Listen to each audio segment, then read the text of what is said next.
Time pass. দক্ষিণী সিনেমার glamorous জুটি তামান্না ভাটিয়া আর বিজয় ভার্মা কদিন আগেও আঙুলে আঙুল জড়িয়ে রেড কার্পেটে হাজির হতেন দুজন, কিন্তু হঠাৎই কোনো ঘোষণা ছাড়াই সম্পর্কের ইতি। কি এমন ঘটল যে এখন একে অপরের মুখ দেখতেও নারাজ তারা। মুম্বাইয়ের গোপন সূত্র বলছে মূল টানাপোড়েন নাকি বিয়ে নিয়ে। তামান্না চেয়েছিলেন বিয়ের মাধ্যমে থিতু হতে, কিন্তু বিজয় তাতে রাজি ছিলেন না। এই মতবিরোধী নাকি তাদের মিষ্টি প্রেমে তৈরি করেছে ফাটল। চলো।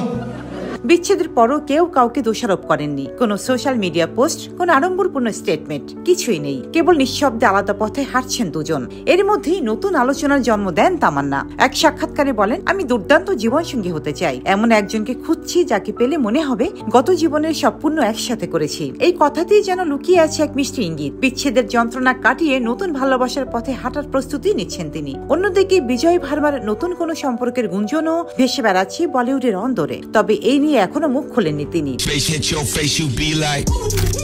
প্রেম ভাঙলো, তামান্নার ভালোবাসার প্রতি আস্থা অটুট। তার ভাষায়, নিজেকে আরো ভালো করে গড়ে তুললেই ঠিক মানুষটি একদিন জীবনে আসবেই। দক্ষিণী সিনেমার এই হাই প্রোফাইল বিচ্ছেদ এখন সোশ্যাল মিডিয়ার সবচেয়ে গরম খবর। দর্শকদের একটাই প্রশ্ন, তামান্না সেই সুখী পুরুষ কে হবেন? সময়ের অপেক্ষা শুধু।